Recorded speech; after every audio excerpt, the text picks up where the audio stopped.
welcome to the Fantasy Football Forge. My name is Steve, and it's Thanksgiving week. I hope you all had a happy Thanksgiving, and I am having a different schedule than normal this week, and part of that has been expressed versions of a lot of my videos. So if this is your first time tuning in, just let you know things will be a little bit different next week. I'm just gonna really shoot through the injury report on this. This is my Saturday special show, and the big part of it is my stock steal scraps, which is just like a combination of a start sit and a not boom or bust, but like a bold takes portion, because I start by searching for the guys that I'm going to put in my steals, stocks, and scraps by looking at the ECR, the expert consensus ranking, and finding out where I differ the most. That's where I start from to pick those guys. And as a reminder, you can find my final rankings up on the website, theffforge.com. is where you can find my rankings, and also on Sunday, 1 hour before kickoff, you can come and visit me, and you can ask me any start-sit questions, or you could just take a quick peek at the rankings there, because those are my true final rankings. But without further ado, I need as little editing as possible, so let's just get into this. For the quarterback, we got Matt Stafford out. He is a neck issue, and they are thinking about shutting him down for the week. As far as Justin Fields goes, he is questionable, and I believe there was a report that he is less than likely to be starting this week and probably not going to have him, so prepare to be without him. And Kyler Murray is in. At least he's very, very much likely to be in. Then for the running back position, Joe Mixon is out. Raheem Mostert is doubtful. Gus Edwards, Aaron Jones, Latavius Murray, Leonard Fournette are all questionable, and I think all four of them are likely to play. Then for the wide receivers, Rondale Moore is out for at least a week, in quotes. He may not be back next week. Then Mike Williams, Jerry Jeudy, Kadarius Toney have all been ruled out as well. As far as questionable, we have Allen Robinson. Jamar Chase is questionable. He will be on a limited snap count if he plays. Then Deebo Samuel, Marquise Brown, Greg Dortch, Paris Campbell, A.J. Brown, Alan Lazard, Jarvis Landry, Demarcus Robinson, Terrace Marshall, all also questionable. And I just remembered a late ad for the running backs, Josh Jacobs. So that's a little bit concerning when that happens on a Friday. So Josh Jacobs owners, anybody out there, Zamir White would not be a bad option to pick up. Then Juju Smith-Schuster is going to be playing this weekend. As far as the tight end go, Tyler Higbee, Logan Thomas, and David Njoku are all questionable. And as you can see, Logan Thomas is likely, but Tyler Higbee, David Njoku, they're true questionables, so we don't know for sure what it's looking like for those guys.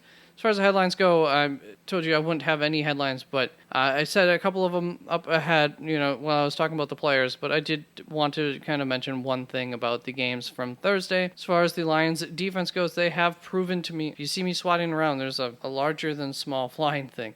So the Lions defense has proven to me that they should not be considered a plus matchup anymore. They are a tough matchup for offenses, so keep that in mind when you're making decisions between players. Oh, here it is. Got it. As far as Pollard goes, don't be too concerned over his performance this weekend. It'll happen. It was not the best. It's obviously not going to be as good as if Ezekiel Elliott wasn't playing, but he still had quite a bit of usage, so that's the good part. Then as far as Adam Thielen goes, he had a really good week. He was like the second on my drop list, and I may have even said I would almost for sure drop him. I think there were two of the wide receivers that I said that for. He would have been one of them then. And so my opinion on him hasn't changed much. The main thing of why he was so high up on my drop list was because I did not think that 10 targets was... I thought 7 was probably about the max going forward. 10 targets, I think he caught 9 of 10, that's totally going on recollection there. Was not something I expected, and then, of course, he got the touchdown on top of that, so great game, but good luck getting that again and happening to have played him that week, too, if it happens again. And then one big piece here, Jameson Williams may be starting next week, so go ahead and stash him if you have the ability to for your wide receivers. Now let's move on to the Steal, Stock, Scrap, My Stardom, Sit-em, Bold Takes portion of this video, the fun part, and I will also be providing some DFS value plays based on the FanDuel pricing here. And once again, there too, I'm pretty much going as cheap as I can get with some sort of confidence in as high of a ceiling as I can get for, just kind of balancing those factors out. And I do all right with it considering I'm looking from the bottom up as far as pricing goes before I land on someone for those. So the other thing to note here is that you will see these little parentheses. Good, bad, mixed is the general scale that I work off of. And what is that scale? It's a scale of how did I do last week, for instance, in this case, for the Steels. One of the players must not have played. I must have chosen, I think Gerald Everett was up here. But the other one that I picked did bad. 1 out of 1 bad there. And there is a small bit I should mention on these. It's not always an easy decision on did I do good or bad, because some things, well, like if a guy does really, really terrible and I lightly suggested him, but I did do better at predicting how bad they would do compared to the ECR, did I do good? I mean, I did better than the ECR. Is that what I'm trying to do? What's the main goal here? Well, I mean, the main goal is to get you something that's going to, help your roster and help you win the week. So I try to balance all of those factors in as few words as possible. There's some grayscale in there. I'm doing a really good job of not blabbing on. So, for my steals this week, David Njoku, I have ranked 6th. The ECR on him is 13. We saw he may not be playing this week, going up against Tampa Bay. It's not like the sweetest matchup in the world, not a terrible matchup.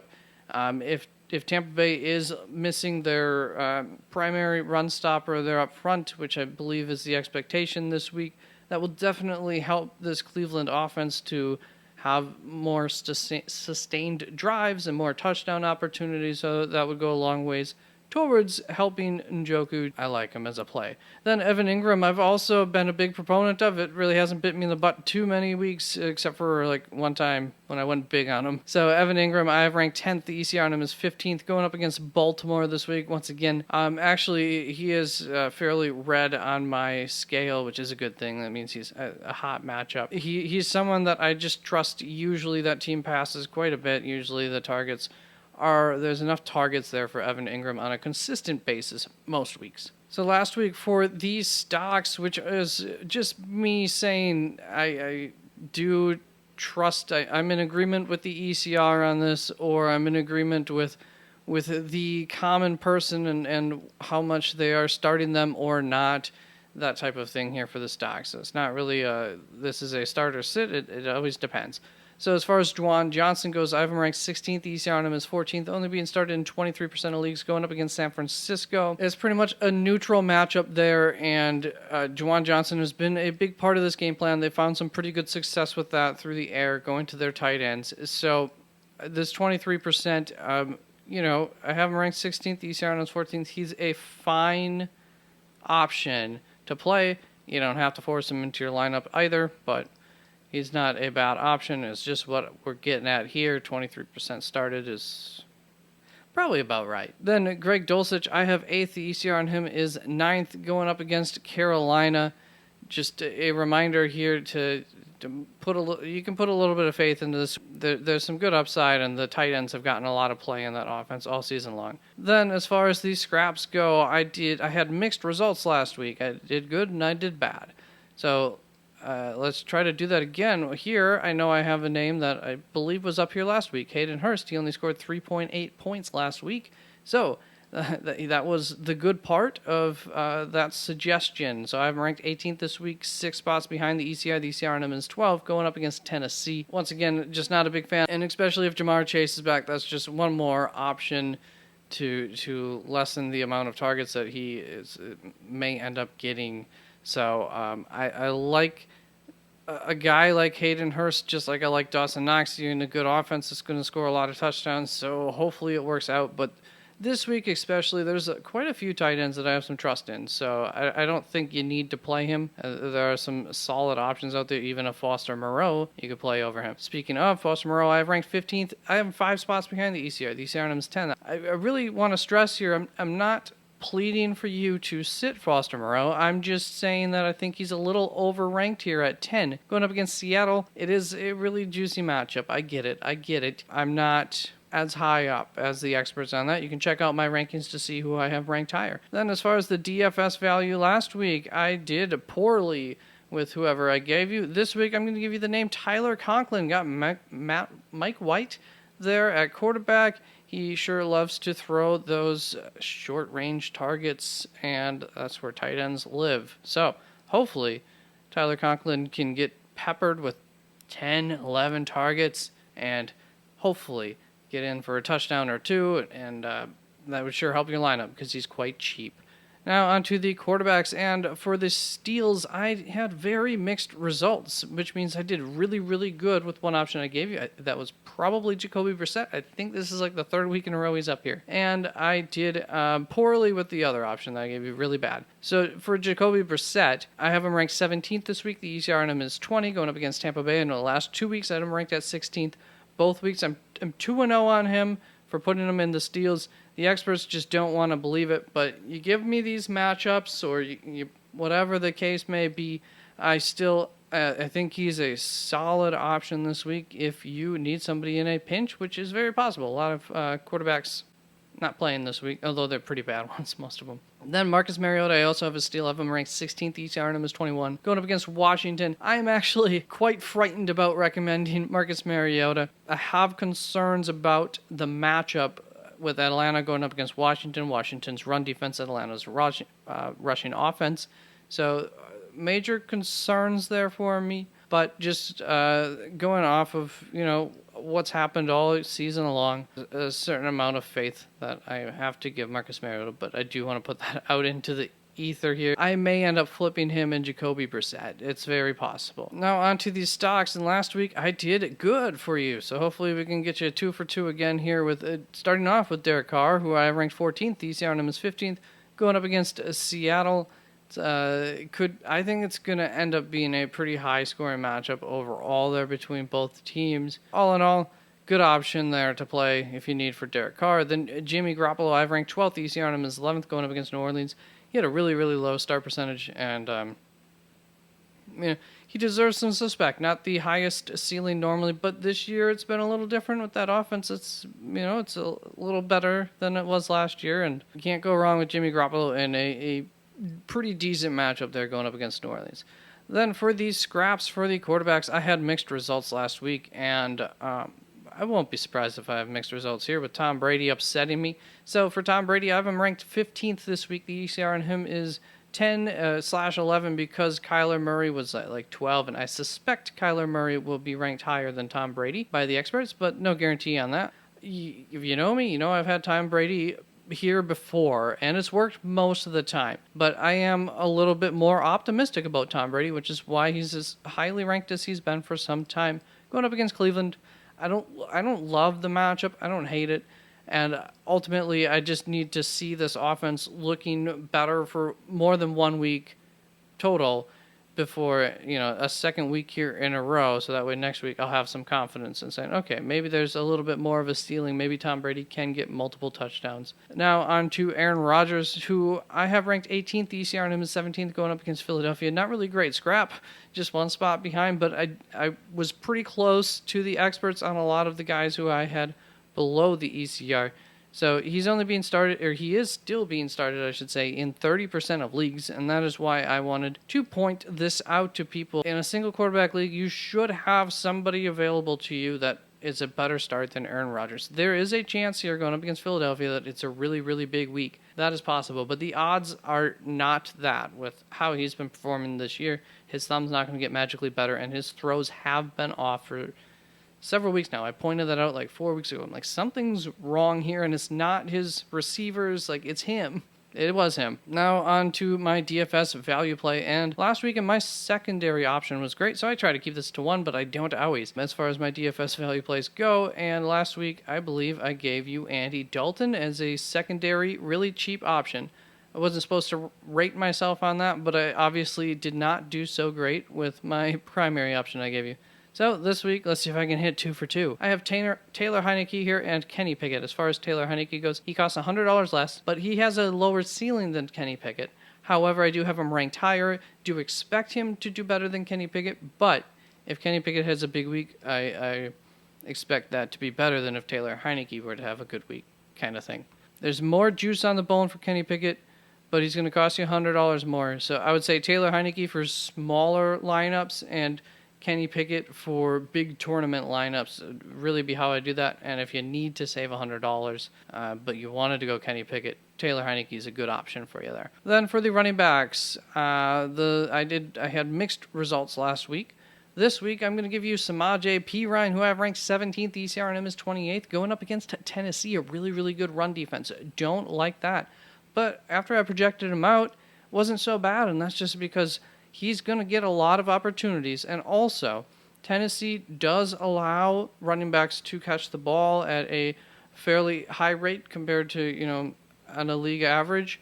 So that is somewhere where Samaje Perine can do well with.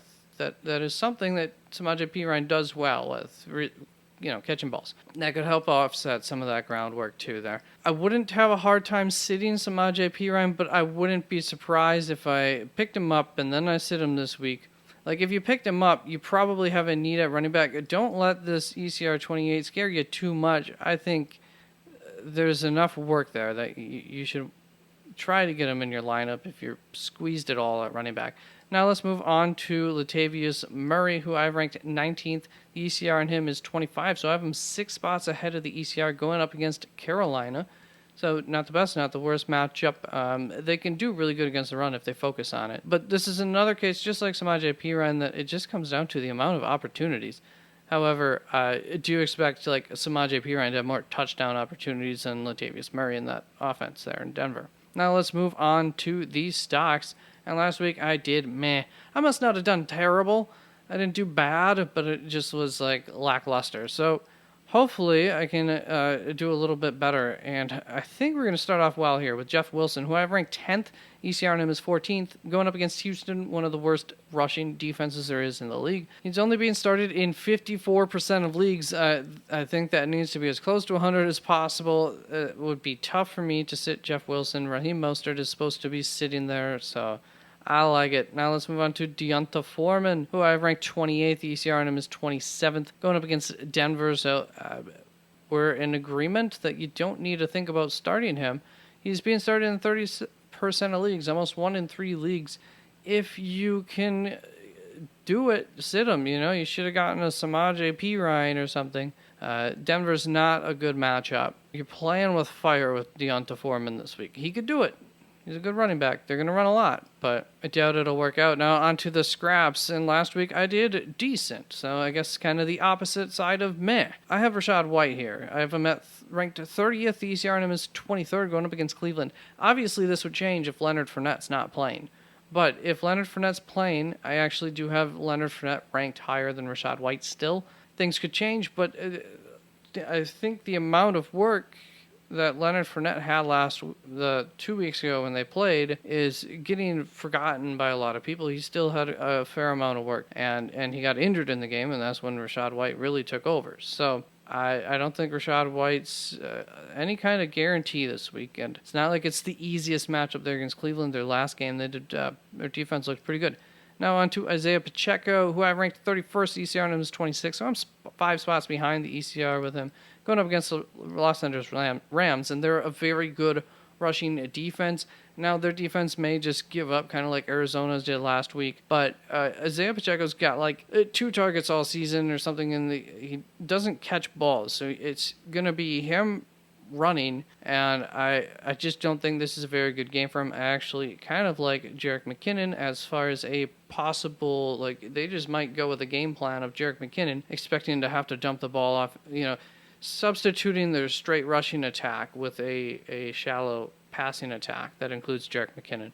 I think that's possible. Obviously, Isaiah Pacheco is going to get a shot, though. Now, let's look at my DFS value plays. Last week, I did bad for the running back position. Sorry. Now, this week, I'm going to stick with Latavius Murray, put him in the steals, and I think he's being underrated in several ways, apparently, even the pricing on FanDuel.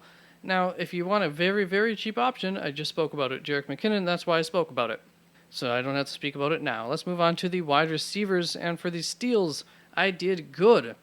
Let's see if I can repeat that. Justin Watson is going to be my first steal. I have him ranked 47th. The ECR on him is 82nd. Maybe I'm missing something, but I believe he's supposed to be on the field quite a bit. Give me a guy who has Patrick Mahomes passing to him who's going to be on the field a lot. I like it enough. The ECR is 82nd. We can just ignore the extreme gap, but Justin Watson, not a bad play if you're in an absolute pinch for a wide receiver, last second, whatever the case may be. You got a few options. If you want a ceiling, that'd be Justin Watson. Going up against the Los Angeles Rams, they haven't been too great against the pass. Now let's move on to Matt Collins, who I've ranked 42nd, 8 spots ahead of the ECR. The ECR on him is at 50, going up against Seattle. Like I said, do expect that there may be quite a few points in this game. All in all, it's a red-hot matchup for Matt Collins this week. And I think there's a decent chance that he can take advantage of that. I would have a little more faith in that than Justin Watson going off. We'll just put it like that. Now on to the stocks. And last week I did pretty bad. I think I said that wrong. I think I did pretty bad, if I recall. That's how I wanted to say it. Tone means a lot, and I don't always remember what tone. So, Alan Lazard, the experts, and I both think you should start him. I have him at 25. The ECR is 29. Being started in 34% of leagues, going up against Philadelphia. Yeah, I'm not too jazzed about the prospects, but throws will be thrown, balls will be caught, and this is a game that there could be a lot of scoring. It's very much possible. Philadelphia is really good against the pass, so I'm not super jazzed about it. That's why he's back at 25 this week for me. For the most part, I would have Alan Lazard out there, and I'd just be prepared that it might be a bad game, but be hopeful and somewhat expecting of a decent game, at the very least. Now on to DJ Moore, who I have ranked 37th ECR, and him is 34th, and he's being started in 45% of leagues. Obviously, the experts and I are saying that you probably shouldn't be starting him, maybe as a back-end flex option, but even then, I just don't see the ceiling. Like, I don't really like where I have him ranked a whole lot, but at some point you have to respect the talent. Going up against Denver, pretty darn good defense there. So Sam Darnold, I don't know that really helps DJ Moore a heck of a lot. We'll see. Now let's move on to these scraps. And last week I did pretty good to very good. It depends on how you want to look at it. I explained that a little bit earlier. How there's a lot of ways to look at these things. So this week I have Garrett Wilson ranked 38th. The ECR on him is 28th. I'm actually fairly excited about this, and Mike White being there should be helpful. Going up against Chicago, it's a great matchup. But there's just some other wide receivers that I have ranked higher. That's all it is. So check out my rankings to find out who I'm liking more than compared to the experts in this difference here. And, you know, there's that unknown factor with Mike White too, even though I am hopeful and thinking that this should be a good matchup, a good pairing between Mike White and Garrett Wilson. But somebody's going to get left out. The tight end, wide receiver, or the Michael Carter, most likely, for the running backs, as far as receiving. At least one of those three is not getting 10 targets, that's for sure. So who is it? Now let's move on to Mike Evans, who I've ranked to 21st. The ECR on him is 11, so I have him 10 spots behind the ECR going up against Cleveland. Just hasn't been getting those touchdowns a lot this week. That offense is not bent this year. That offense hasn't been the same this year.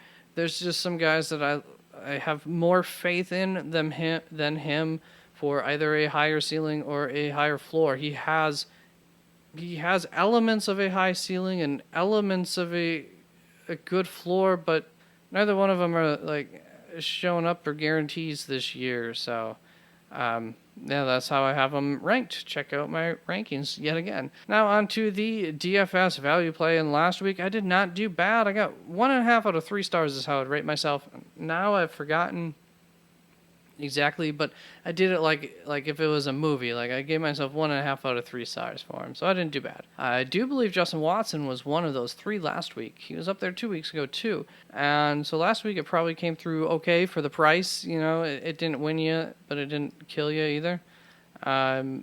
So here we go back to the well with Justin Watson. That is it. Thank you very much. Good luck with your lineups this week. Once again, hope you had a happy Thanksgiving, and come visit me on Sunday 1 hour prior to kickoff and, you know, say hi, ask me some questions, whatever the case. All right, peace out.